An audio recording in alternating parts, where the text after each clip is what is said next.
What is going on, guys? It's your boys here again, Dean and Hey, what's up? It's Ali. Oliver. That's right, Ollie Oliver, RM Truth. You know him by Man of Yeah. Many Names. Um, so we're finally doing it. We're doing the tier list. Omens Eternal comes out Friday. Hopefully, this comes out. This should come out before Friday. Might come out like exactly Friday. Because got to get all the decks out, you know. Yeah. And we're going to give you guys kind of like our initial first impressions of the format. Like, right, we get to look at Japan. We get to see what they had happen in like the GPs and stuff, which isn't the entire tier list by itself, but it gives us a pretty good idea and what we expect to do well and really why. So we have 5 tiers here. We have tier 1, obviously that's going to be like best deck in format, and maybe like the second best deck in format. Anything below that, tier 1.5, it's not quite tier 2. Be surprised if you wouldn't be surprised to see it win, like, right? If we had a regional, which we won't, unless you're in Europe, maybe. This is kind of the showdown's gonna be this format, right? The grand showdown. no, the Grand Showdown's next format. So you're going to see Kuon, surprise, the tier list for next format, Kuon, and then everything else is in tier 2. So that's fun. But this format is a little more open, and I think there's like the shop qualifier for the showdown. It gets you a buy, but you know what? If you're good enough, who gives a shit about a buy? You're gonna win anyway, right? Like, if I show up to the Grand Showdown, I don't need to buy to top 8. This is some bad karma, like, coming in, but it's some bad karma. But I gotta play up, you know. Gotta play it up for you people. Yeah, gotta do it for the content. Do for the content. I'm not actually this cocky. But I'll pretend for the camera. The yeah, that's where the tier 2 is. Stuff that's like, okay, below the tier 1.5 though is tier 2, and that's going to be like stuff you might win a locals with it, but I'd be very surprised if you went into a 6-round tournament and you went like above 4-2 with it. I think like a tier 2. I could, my idea of a tier 2 deck is like, you wouldn't be surprised if you saw like one of it sneak into a top 8. Yeah, but like it's like on the average, it's like if you sit across from a tier 2 deck, you're usually like, okay, well this shouldn't be too hard, right? Yeah. They're decks that can work. They just like usually have consistency issues, or they have like bad matchups into the meta, or they have like some horrific weakness that's like just very easily exploitable, where they can just have like. So sometimes like the tier 2 decks in my mind are just decks that like maybe something in tier 1.5 literally has like a 9-1 matchup. Yeah. Well, like something like spoiler probably. I think like Shenna into like Ramp Dragon. Like if they Bahamut your board, I think the game is over. So you know it's like a deck like that probably goes into tier 2 because of like how polarizing of matchups it can have. Yeah, beneath tier 2 is I guess locals. It's like. Who gives a shit about locals? So like you can play whatever. Yeah. 8-mans, 10-mans, 12-mans. Like, you know, like small events, low round counts, probably no cut to top 8. Play it there. And then beneath that is table 500. That's going to be like your YouTube highlight decks. That's going to be the ones that we feature on the channel. Going to get some sick replays and hopefully, you know, The YouTube combo decks. yeah, the YouTube combo decks, there may be some stacking involved. We may have to, like, you know, set up the deck perfectly and, like, rig the matchup as well. So, yeah, let's get into it. Where do you want to start? You want to start on, like, the top, the bottom?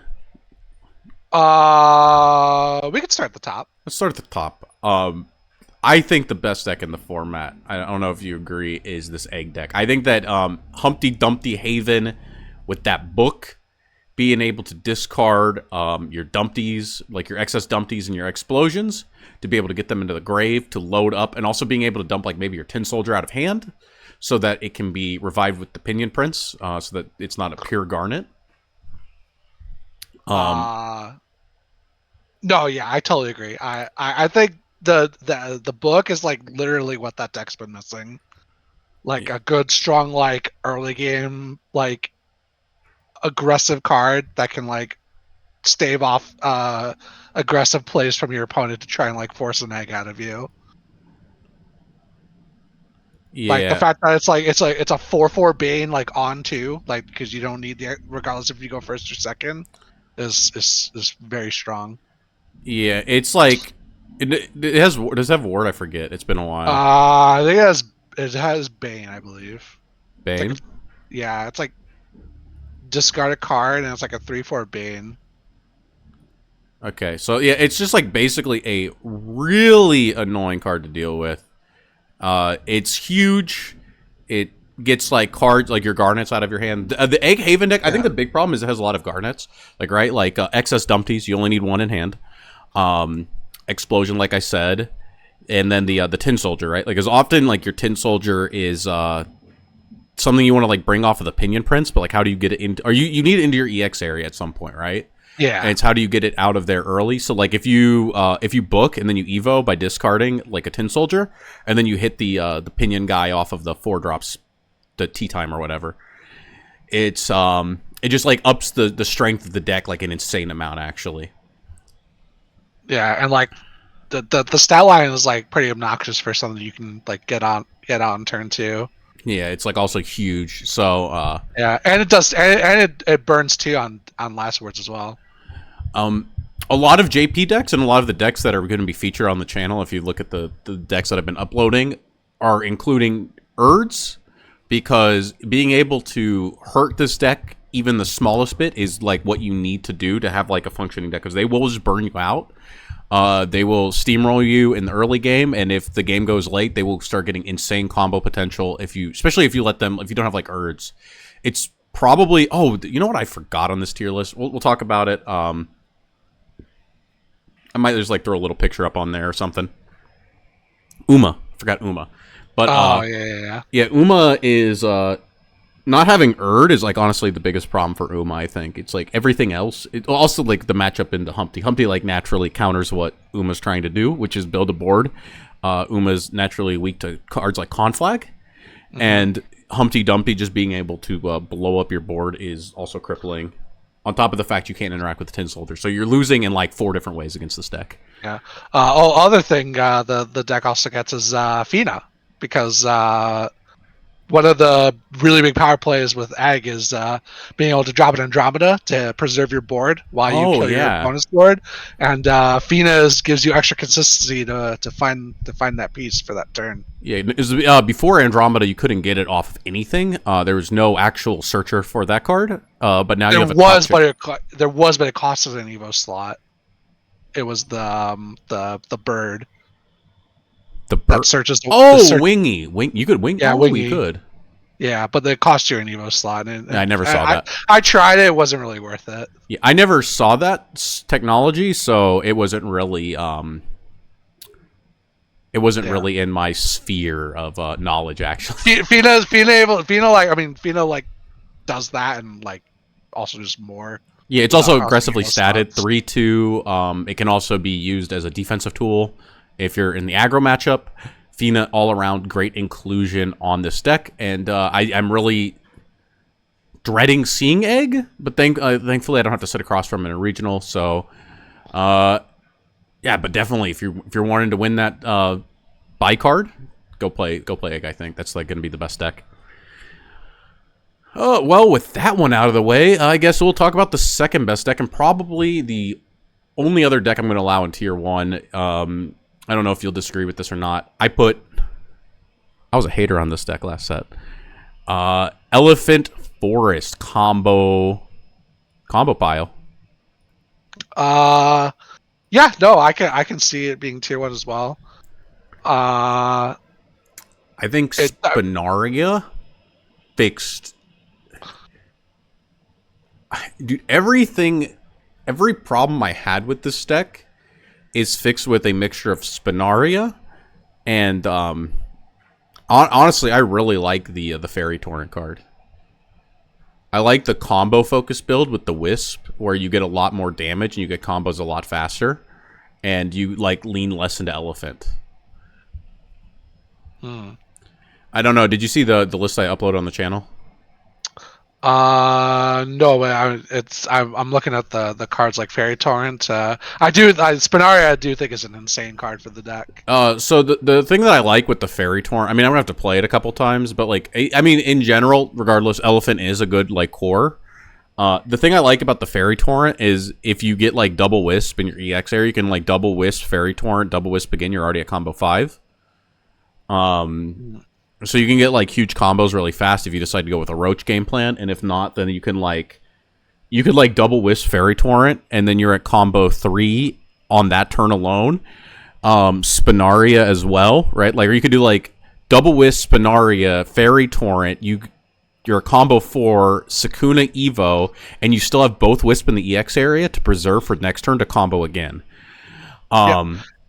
So you just get a lot more lines that are a lot lower to the ground and allow you to get like these bigger strings of damage and board control. And Elephant is still a good card, but now we're like less all in on him, and so terrorists like me can't like just keep you off of the card forever. Because I felt like if you were built to beat Forest last set, it was pretty easy. I think it's a lot harder to do this set. Yeah. No, yeah. I mean, I was already pretty high on Forest last set, and I don't really think it loses too much from other decks than the tools other decks get. I mean, maybe Egg might be a bit too aggressive now for it, but other than that, I think the deck's still really strong. And yeah, Spinaria is really good. And yeah, Fairy Torrent's a pretty good addition as well if you play that card. It's a cool tech option. Yeah, it gives a little sustain too because it heals. But I mean, Spinari's still a hell of a card, so that's the big one. That's the big one. Is the big consistency gainer. I guess next up, and I mean, like, stop me if you completely disagree with something. Let's talk it out. I think the next best deck, but I personally, it had 3 top 8s, and it got second, I believe, in the Chiba WGP or whatever in Japan. I think it was a 1,600 man or something like that. Might have been more. Might have been 2,000. This is Marwin. This is buff Marwin. We don't like fat Marwin. Yeah, we like him after he hits the gym. The Control Haven pile. I don't know. I've seen this played into Forest. I saw this beat Forest. It always felt like it was like one card off of losing. Like if Forest had drawn in like a slightly different order. I mean, that's usually the way card games work. He should have, could haves, if onlys. If different card, different thing. I don't know. I think Control Haven does have the potential to be tier 1. I do think Marwin's like an incredibly strong tool. I think there are a lot of like plays you can do with it that might end up being traps, like playing Evo it straight 4. up and then Evo on 4. I think maybe Marwin's probably going to be a bit better if you like try to like either play it on 4 in a matchup where you know won't get answered right away, or play it on like 8, just to be a big asshole that your opponent has to deal with. And just I Control Haven still like has all the tools to be strong. Like it still has the best board wipe. It still has some of the best removal. Aegis is still a card that can just steal games from people. The card is strong. So I would be fine with putting it 1.5, but I do think it is a potential tier 1. I mean, like a top of tier 1.5. I don't. Yeah. I mean, I have to hold this deck and like really feel it out.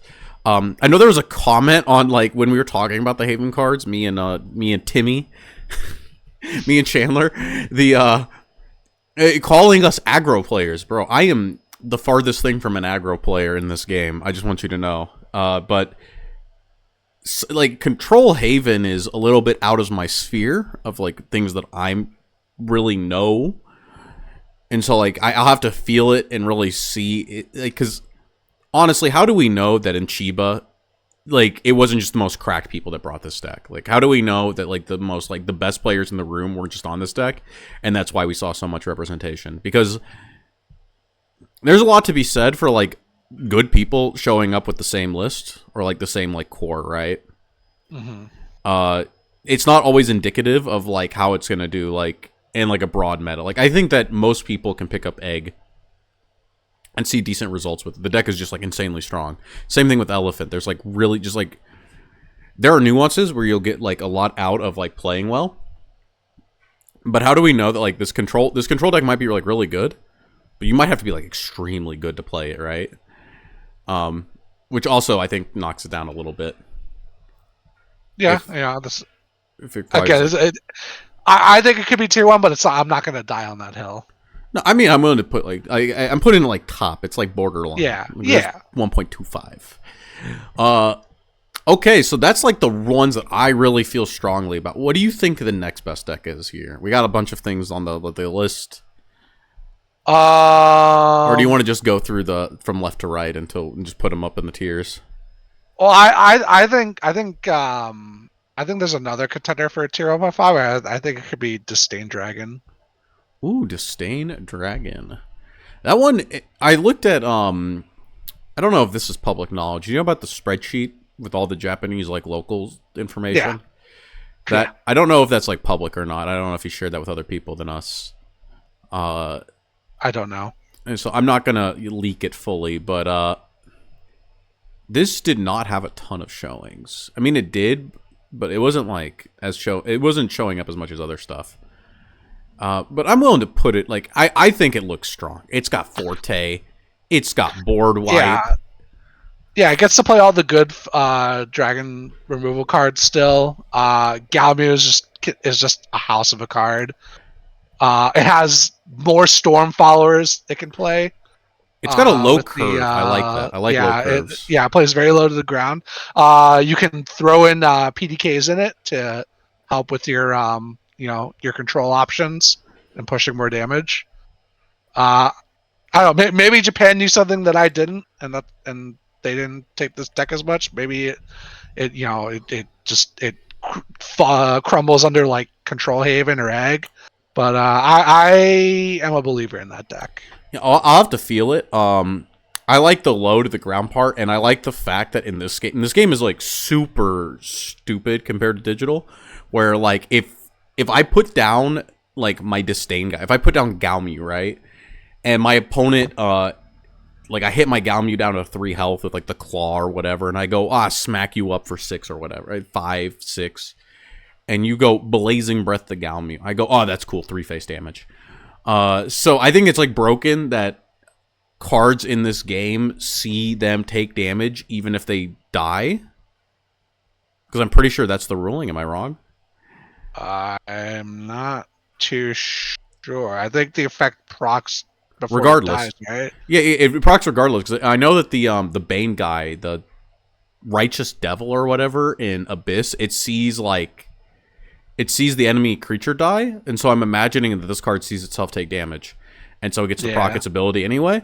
So if I'm 85% certain on this one, and because I'm 85% certain, there's an 85% chance that these cards are really annoying to deal with. There's a 15% chance that they're bad, but it is what it is. Definitely a big fan of Galmu, so I mean, she calls people nerds. She does call people nerds, and she is pretty damn smug. We like smug women. Yeah. The last thing in tier 1.5, then I guess I should mention, is probably Usurpation Sword. I think this deck is everything that Hero... I was never high on Hero. I know some people are. I don't know if people still are, but I think this is like a more stable, like just as aggressive almost, while being far more stable. And having some really good matchups into decks like Humpty, I feel, because like you get to steal their Humpties. You can like hold their Humpties hostage in your EX area, reducing their damage output, and you can also like when they discard their hand, they fuel your cards. So I like that a lot.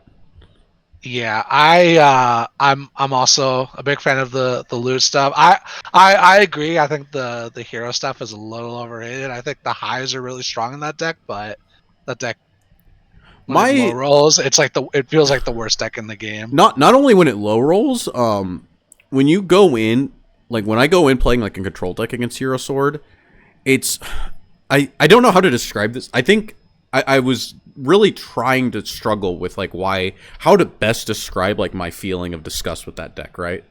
And that's in Chicago. I played against a Sword player. I think he told me I was his only loss, and it was round 5. It was like turn 5 of the game. I had put him in complete top deck mode. I killed every single card on his board. He was at a 0-card hand, and I'm holding up removal every single turn.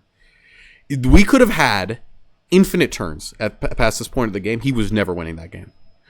And that's kind of my problem with like the Sword deck is like not only does it have like sometimes like the really low rolls, but sometimes you go into like a game and you just like run out of gas immediately. Your opponent's playing a control deck and you literally cannot win.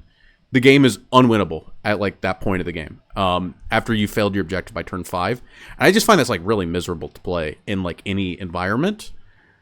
And I personally have like a really bad mental. If I get blown the fuck out like that, and I go, damn, on turn 4, I had to sit through 5 turns of my opponent just killing my top decks. It becomes like really demoralizing for me. Yeah, no, and so I got that. I try to avoid decks like that, and that's kind of where I'm coming from when I say I don't like that deck.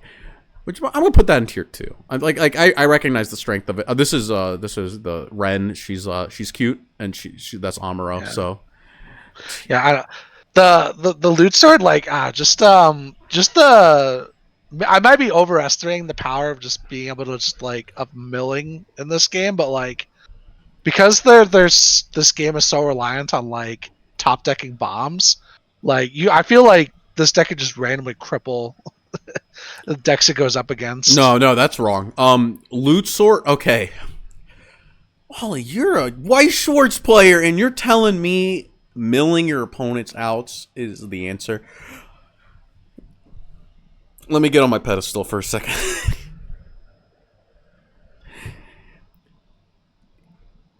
Do you talk to Jarbacher? Do you remember Jarbacher's arguments? Or like, do you remember the torch arguments? No, not really. Like, I don't. It's like when you shuffle your deck, a card is as likely to be at any spot in your deck, right? Right, yeah. So if you have like a 1 of Genesis Dragon in your deck and you shuffle up, it's a 1 in 40. Every single card in your deck is a 1 in 40. Right. You are as likely to give them the Genesis as you are to mill the Genesis. Right. And it's if you mill the Genesis, it's the same as if it was on the bottom, right? It's like when you mill again in this game. So I think that like the Sword deck, I think that holding Dumpty hostage from their grave, or like holding Israfil hostage from the grave of like an Abyss player, is like something you can do that super fucks people. Milling a card off the top of their deck is not really a real one, I don't think. Like that's not like something that I equate to anything more than like a feels bad for them. Well, unless it's like Sword. Unless it's Sword and they have stuff like Gemstaff. I mean, yeah, but it's the it's the fact that it's an outcome that can happen and could cause them, like, if you mill your dragon opponent's Genesis Dragon, like that could be like a game winning. If you steal it, maybe. Yeah, if you I mean. Oh yeah, if you steal. Of course you could steal it. It's in their grave. Yeah. Any card you steal is like kind of the thing, but also like, them not having access to it, I think it's just like, yes, you're just as likely for them to draw as they are to mill it. But like I'm saying, because it is a outcome that can happen, I think that it is a play that could lead to winning the game that other decks don't have access to. That's all I'm saying. I'm not saying it's a play you should. It's not like a reason to play the deck. I think you're more likely to fight D-Shift or like some fucking Chimera deck, and then you mill their like spells, and then you die. That would be, or you're playing against like Necro Abyss. Yeah, Necro Abyss, you can steal their bombs, right? Because they have the card that reanimates. You could also hit them to Necro 10 by like turn 4. You could, but that makes your deck stronger. So the question is, who's playing the better deck? True. Sadly, we don't have Necrocharge Abyss down here. I think that deck is dog water, so it would be a table 500 deck. At least that's my thoughts. Yeah. No, it's too high roll. I think. Ramp Dragon, where are we putting this? This got a bunch of broken ass cards in it. It also slow as shit and heavy as shit. I think it's like tier 2 at worst. Tier 2? Better than Hero Sword? It's gotta be better than Hero Sword. I think it's better than Hero Sword. Dragon just has Dragon just has like some of the best removal after Haven. Like it has so much healing now. I really underestimated Dragon this format, but like having like Sybil and the Nest and all this extra Sybil, healing Nest, that it has now. Bono. You got like Bono's a real card. The more I've seen it played and played it myself. Bono is like actually insane. All this extra healing that it has now, though, it's stabilized. Like it almost feels like having 3 Shenlongs again. Oh, it's better. I think Shenlong is like there are more boards that are hard to play Shenlong onto than like Bono, because like Bono, you just drop it on the board. Like, what are you gonna do about this card? Like, right? Yeah. Like, what are you gonna do? You're gonna top deck it? Like get real. You have to like kill this thing with like actual removal. Gonna Rhyme Wind, I'll put it back down on the board, right? I don't give a shit. Heals 10. Shenlong eats Evo slots. You can't hold up removal with it, so it's like a little more awkward. And then, do you have this problem in this game? I have this problem. Even in a deck like Dragon, which has like a lot of brickier cards, I put cards in my deck that I want to play. Sometimes I struggle with being told discard one.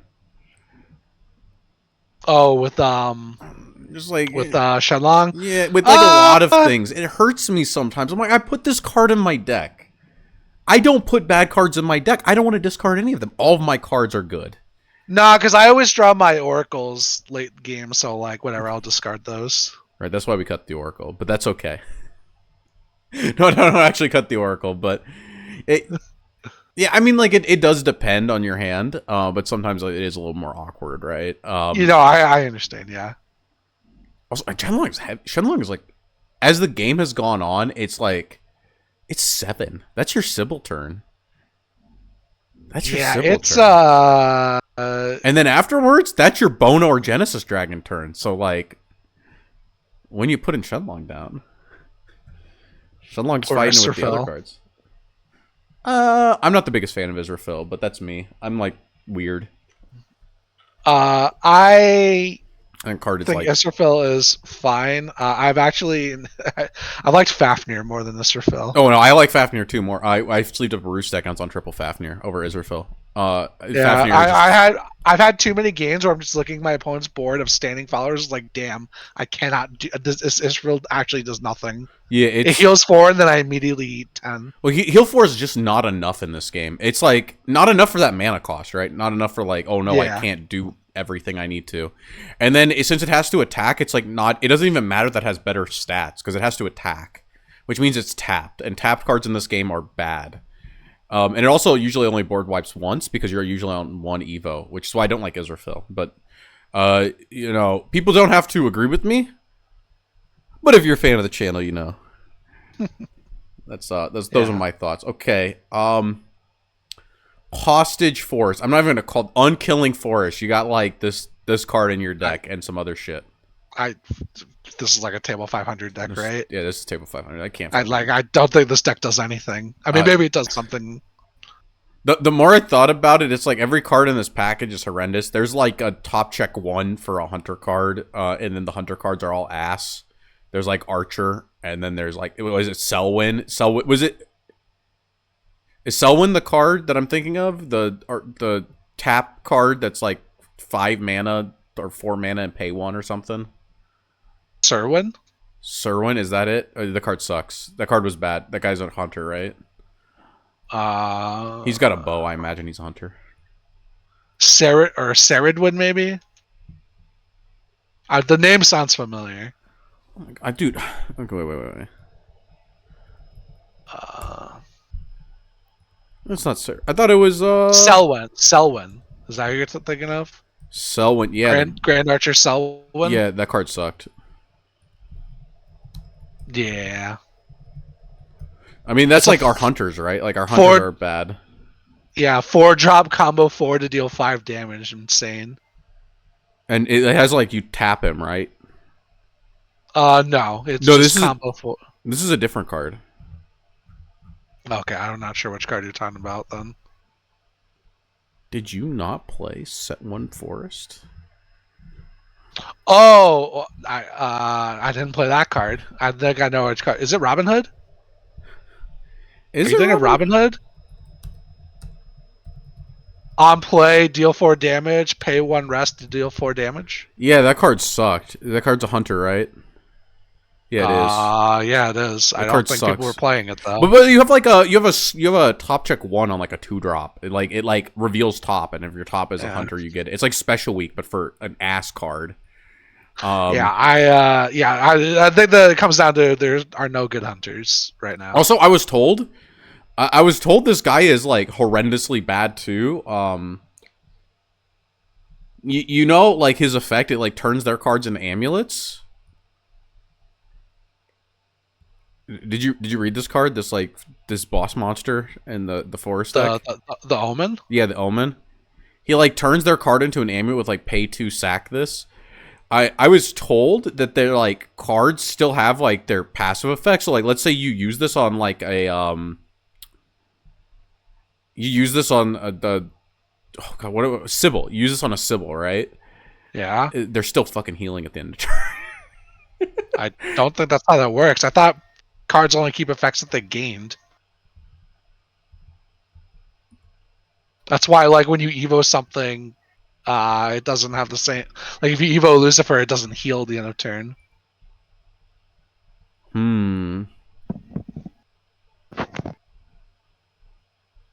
I thought so too. Maybe I was lied to about this card. I wasn't really willing to look into it. So, you know, I guess this is why I'm not a judge for this game. We'll have to look into this one. But if they have the passive effect, I mean, it doesn't matter. It doesn't matter like what this does. This is a meme deck. Yeah. Anyway, I guess what's next? Lyshina, where are we putting her? Is she Lyshina, locals? Is she tier 2? She's either bottom tier 2 or locals, I think. I know. I wanted Rune to eat good, and then dude, I want to get flamed. Everyone wants the Shadow Wizard Money Gang. I love Rune. I'm gonna be playing Rune, but let's be real. What do you do in the mirror? What do you do in the mirror with Lyshina? Do you do like deck out? Is that the end game? You just hope burn 2 every turn gets you there. Yeah, right, no, you can't because they have heal 2 as well. So what the hell do? You stalemate each other and you stare. There's no win condition. You stare across Ramp Dragon. They drop a Bahamut, and you're like, oh. Yeah, they drop a Bahamut. People are teching Erd for the Humpty matchup, which means you play Lyshina on 4, and then you get Erded, and they just get rid of your like destruction, or they get rid of your little egg, and then you cry. Like I don't know. I don't know. Like this deck is it's bad into cards detect against egg. Or it's bad into decks with Erd, which are going to be played for egg. It's bad into Ramp Dragon, which is tier 2. I mean, we say it's like top at tier 2. Yeah.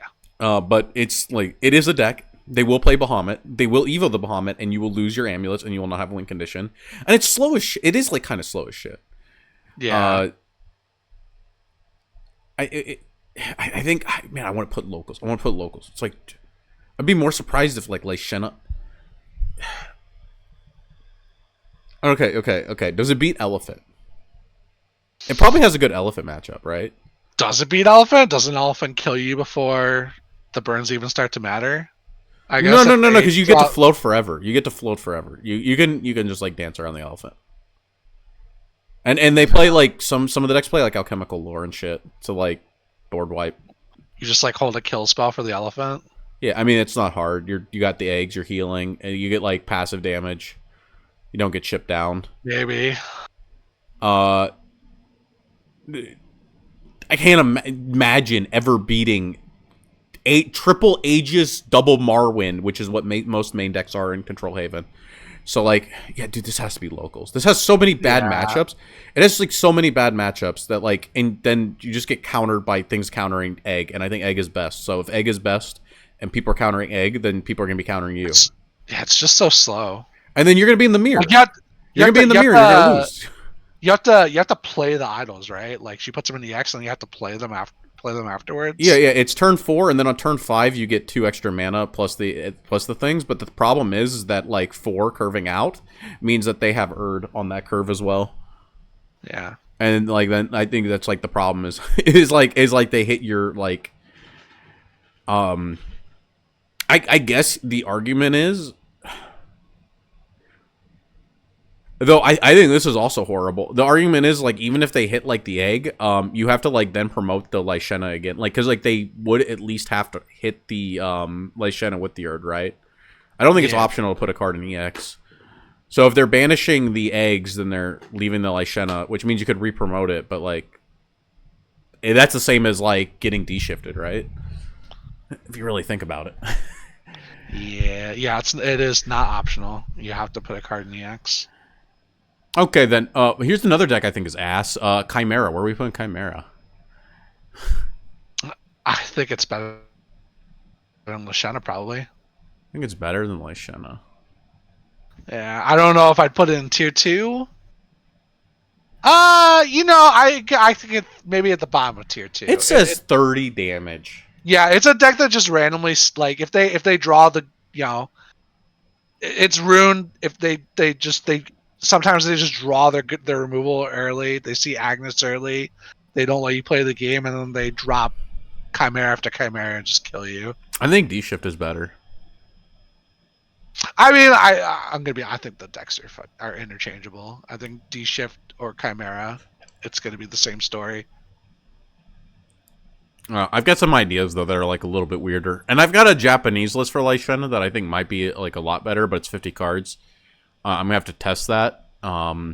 It might bump it up to tier 2. I don't think it's ever gonna be tier 1.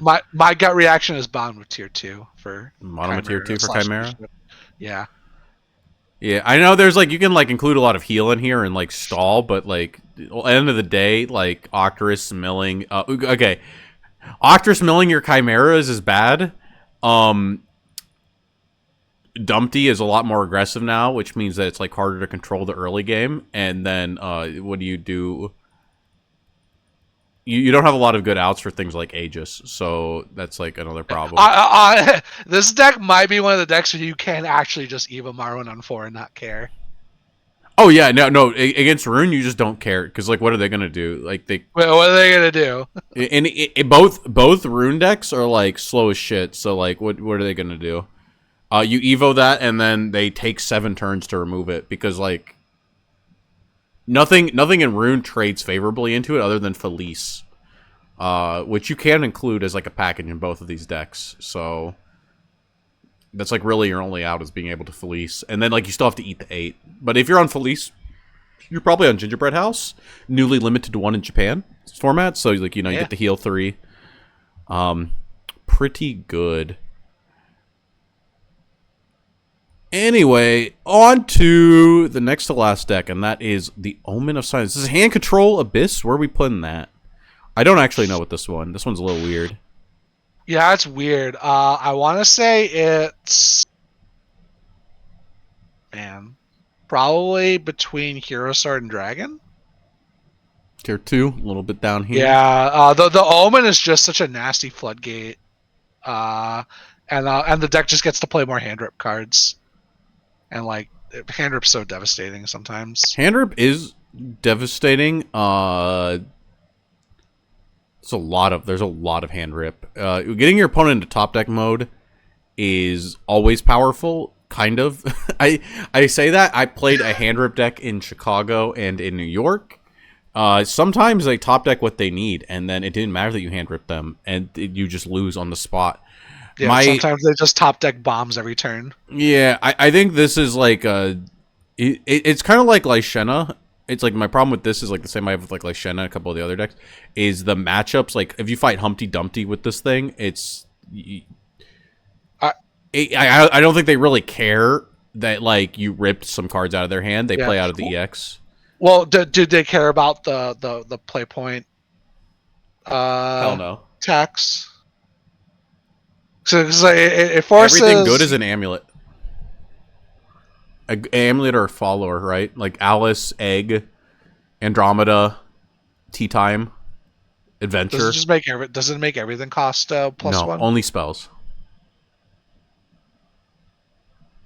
Oh, I thought it was everything. No, it's like Oh, anti-rune. It's like anti-rune, anti-removal. So it's like bullet oh, cost must play spells for 3. one more. Okay. All right. That's less obnoxious than I thought it was. I mean, it's still obnoxious because it hits a random card in the hand. I think Yeah. random is good because it's not tied to a... Executioner is a bad card. Especially if I'm playing like hand control. My opponent's not going to have a hand after I rip enough cards. It's well, it is pretty good in like forest because it can make their combo turns messy. They want to like use like guidance and stuff. It can make things a little annoying for like Control Haven and Dragon to like put them a play point over on their removal spells. No, I meant Executioner, not Omen. The Omen guy is good. I'm saying like... Oh, Executioner? guy. Oh yeah, I don't like him. I don't know if you even need to play that card in this deck. You have like this. You have the Omen now. You have like another spell that hand rips. Yeah, there's a 2-mana spell. There's a 4-mana spell. You can play Nice Nature. Yeah. Yeah, Nice Nature's an option. Yeah, there's a lot of like good options for hand rip. Dark Alice is like it's still an insane hand rip card. Dark Alice is like a finisher that like your opponent gets low on resources, you keep them in top deck mode. All around good cards. I just think the problem is that like the deck's curve is like a little heavy. Yeah. And then you kind of like need to like be like I think you don't have the best matchup in Egg, and I don't know what your matchup is into something like Ramp Dragon. I guess is like another one. Egg is probably a big gatekeeper for it. I agree. I don't know. I'm like thinking about the matchups more. Like hand rip's pretty devastating for Forest. If you tell them like 3 turns in a row, discard a random card, and you just hit the right ones, or like even like medium ones, the deck could just fold. Maybe do you think a tier 1.5? I think I kind of want to put this up here actually. It's a little clunky is my only problem. Like if you look at the curves on a lot of the decks that people play, it's like a heavy deck. But like I think if you get past that part, I think the appeal to this is like more than the appeal to Ramp Dragon, maybe. Or I guess it's about the same. I don't know. I think I was thinking like right back after Ramp Dragon, but like I can see it being above Ramp Dragon. I don't know about 1.5 though. As you said, it is a bit of a clunky deck sometimes. Yeah, the Floodgate is just so annoying. It's like what you're saying is like this guy, he's hand ripping my opponent, and then like he makes their next turn awkward. Like right, like it's like hard to remove him. Yeah. Maybe I'm like overestimating that. I don't know. I'll have to play this one. This one is like somewhere in between here. Valnarek, Sanguine Abyss. This deck is ass. This is also a table 500 deck, right? Yeah. This deck is it loses to Snipe unless you have like exactly 7 health, which is like meme tier. Anything else you want to say about that one? Like I think the weird part about this deck to me is I think that Sanguine was done dirty because and like tell me if I'm wrong here if you feel like this is wrong. Sanguine feels like it's supposed to be this aggro thing, right? You got like Mr. Skeletal and like the Dark General. You got these aggressive cards, right? Mm-hmm. That need you to have another card in hand that like hurts you. Which means that you have to have combo pieces every single time you want to do anything. And that shit's like really awkward. And we got some cards that kind of fix that. They're like terribly statted 1-drops that like on strike, you know, we can take damage and some other things that like hurt us. Like Demonium, like you can play down Demonium on 2 and then he can hurt us on 3. And then we can like play down cards. But these are all like awkward. These are all really awkward to play. It's a lot of pieces you got to get together. I think the biggest issue is that this is a deck that wants to hurt itself to advance its game in a format that's already super aggressive. Now, the dream is you get a bunch of cards that kill you. And you like get to like turn 7 or 8 with like some control deck that also has like a bunch of breaks, it's like worse than D Shift. Imagine like really like way worse than D Shift. Ooh. And then Alright. you put down double Valneric and you hurt yourself like 5 times that turn and then like smack them for literally 20. That's strong. That table 500. That's table 500. That's like the highlight reel. Like real talk though. Like, does this deck like have any like healing or anything, or way to sustain after You have cards like Soul punches Dealer. itself? I mean, And sure. they have the one guy who's like every time you take damage you heal one, and Yeah. so like, ooh, right. I'm just like sus on a deck that's game plan is hit itself when all the good decks are so aggressive. Like Aggro Abyss got away with that because it was so fast. Well, you're talking about And, set like, 1 because it's set 1. yeah. Nobody had good cards. Yeah, like it was fast and like nobody had, other decks weren't able to like be as aggressive, and yeah, that deck fell off like almost the Immediately. next That deck was like barely even good that set. I mean, it was an aggro deck. It just, it killed you sometimes. But yeah, I mean, I don't really have faith in Sanguine as an archetype.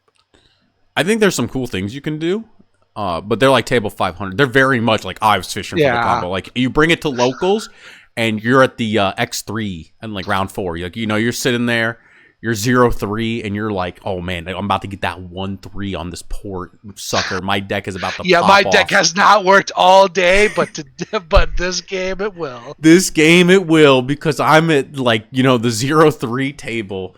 Where my opponent is also playing garbage. She's playing Azudia. And then they hit you for 6. I'm like, ooh. So the last thing I guess we need, I don't really have a way to put this on the screen. Where do we put Uma? I guess we just talk about it. Oh yeah, Uma. We're unrestricted Uma. I'm gonna be honest. Let me get on my pedestal for a second. I think that Smart Falcon is dead. Rippin' Pepperinos. I loved her so much. I think that the hand rip deck, 7 centimeters Uma, might be okay. I think that deck might be a contender and land in roughly the same spot as whatever we put normal Uma in. That being said, I think Japan's version of Uma is very powerful. And now that we finally don't have to play ass cards like Top Road, and we don't have to like brick our deck with too many flowers for you and other garbage. So like spell combo, Daiwa vodka, Uma. Yeah, either there's like a Necrocharge Uma, like what I played in Chicago, and that I have the video of on the channel, that I think can also be good. And then like Daiwa vodka, like you might have more experience with Daiwa vodka than I do, because like I quickly thought that deck was not good in our environment. In the last couple formats, but now that we're unrestricted, it is unrestricted, but also like other decks are better now. Yeah, that deck just like dies to like dragon and egg, and yeah, hand rip. I think hand control is like really hard on it. Hand rip's probably really rough. Yeah, even unless you're on 7 centimeters. It seems like it's past that deck's time now to be good. Yeah, I'm gonna go out on a limb, and I'm gonna say tier 2 for like pure Uma. I think a big problem with like all Uma builds is that we put Lyshenna at locals. Lyshenna is going to be played a lot, I think. Like everyone wants to play Rune. Lyshenna is a very popular character, and that deck is going to see way more play than Chimera. It doesn't matter if Chimera is a better deck. People are going to play Lyshenna. I'm going to play Lyshenna. I believe you. And Uma struggles hard into Rune, like all builds of Rune, because Rhymewind is better than your entire class. So, also you struggle into Egg, and you do struggle into Ramp Dragon. And you probably maybe okay in Disdain Dragon. I don't actually know. Well, if they like set up a gal, it's probably hard because they just AoE you down. I mean, they only AoE for 4, right? Or is it 2? It's 2, but they have a spell that like I think AoE's for 4 or something. I thought it was 2 on the spell, the claw. Or is it 4? It's 4 if you hit the Galmu herself, right? And you recycle with the Galmu? Yeah, it's you 2 damage to one of your followers. 2 board, and then 2 more if it's Galmu. Yeah, if you have a Galmu on the board, you don't even need to hit the Galmu. It's another 2 to the board. But like you're probably hitting the Galmu. I mean, Uma has like 5 out. Like, it's not hard to say that Uma against Dragon would be able to sculpt double vodka, single Daiwa, in which case they'd be 5. Like, right? Yeah. Well, I guess also Uma probably eats shit against, like, Haven. Like, you probably can't pressure them fast enough, then you get Themis and then lose. Yeah, like Control Haven. Yeah, like once they are able to represent a Themis, it's probably good. And they just have like Scripture and Acolytes to control your board earlier on. I'm gonna put Daiwa Vodka at like locals tier. Actually, I think there's like too much stuff that like just hard counters it, and because I'm a special snowflake. I like 7 centimeters Uma. I think that hand rip can still randomly be strong, and getting somebody in top deck mode could still be strong. And I mean that deck doesn't really build a board super heavy, right? Like, so it's not. It can build a. I mean, it's naturally like super low to the ground with the 7 centimeters deck, like the pure 7 centimeters. So you are able to. You build a board after your opponent doesn't have a hand, is the way that the deck works. Right. And so, like, you play a lot of, like, really low-to-the-ground aggressive cards that, like, pressure your opponent. And then... it's like it naturally might be more fine to, like, Egg and Dragon, maybe? No, it's so bad in Egg because you don't have a way to interact with the Tin Soldiers. Oh, yeah. That's the real problem with it. Dragon, it's, like, 50-50 on if they, like, slam good cards up or not. Like, right, it's like you put them on top deck mode, and then every turn you're like, please draw a bad card, please draw a bad card, please draw a bad card. And then they go, no bad cards in my deck today, Yugi boy. And they slam the Bahamut off the top, and you go, no, I decked out. I had to get 20 cards engraved to get you to this spot. And then I went -5. It's like, right, that's like, how many cards are left in my deck now? So, but I think that deck is like, I don't know. I would love to play it one more time. Reminiscing on the good days of like a month ago, 3 weeks ago. Not even 2 weeks ago? 3 weeks ago? It was 3 weeks. It was a cool deck. Super fun. But yeah, that's it for the tier list. Any decks that you want to include as well that maybe weren't here? Like, were there any contenders that you wanted to talk about that you think that maybe I didn't put in this picture? There's a couple decks that aren't here, right? There's like Ector Abyss. Yeah, I mean, there's like Necrocharge, but that I don't think that deck is worth talking about. Discard's kind of whatever. Discard Dragon. Electro Rhino. Porqué? You don't know the card? I know. What craft is that card even in? Dragon. Oh, Dragon? Yeah, no, Dragon Legendary. It's its own deck. Yeah, I'm not sure about that one. No, I can't think of any. Omen of 1? Oh, the Highlander card? I guess one thing before we end this then. Here's a question for you. What class do you think Omen of the 1 is best in? He's not Highlander. He's like no hand. No hands. It's if you have like 2 or less hand, he like hits face for 5, and if there's 0 hand, he also AoEs the board for 5, and he's got like the Sword of Creed to make him like a fucking 9/9. Have you not thought about this card at all? No. Okay. Let me tell you. Put this guy in Sword. I was thinking, like, if the idea is to go low on hand, Sword probably dumps its hand. It's more broken, as you can give him. You can armor the stars him, and he untaps every turn at the end phase, because he's supposed to be standing on high, right? Because he's the Omen of 1, and he like stands at the pinnacle, alone, so he's never tapped. And so you have this 10/11 hexproof that hits face for 5 and is always untapped. And then your dragon opponent evos a shape-shifting mage. See though, we've already poisoned the well a little bit by telling people that Galmi was better, so your opponent will not. Right. They're Galmi can play shapeshifting mage. PDK plays shapeshifting mage. Okay, I think you can find room for shapeshifting. They're just no, they're just not gonna have it. Yeah, I mean that's my game plan usually. You're gonna fight Humpty, they're gonna like egg and then like explosion, and you're gonna eat not only 9 face damage, but your Omen will die. Yo, Omen and egg. Yeah. Oh, that is actually. Some people go did down play to that. no hands. Some people did play that. Yeah. Sounds strong.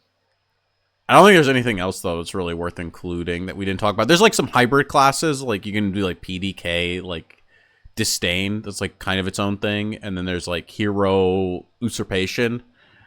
But I'd rather have a more stable deck than I would shoving the hero cards into the Usurpation deck. But you know, people can play what they want. Yeah, I can't think of anything else, so I think this is what we got is pretty good. Okay, and if you guys liked the video and liked our opinions, hit that like button, smash that bell. We'll probably be updating this like halfway through the format after we get some games under our belt and we really feel it out. Yeah. And until next time, this is your boy Dean and Ollie signing out. Any shoutouts? No shoutouts to Seiryotennan. Subscribe. Wow, I know that guy. It's a cool channel. See ya. See ya.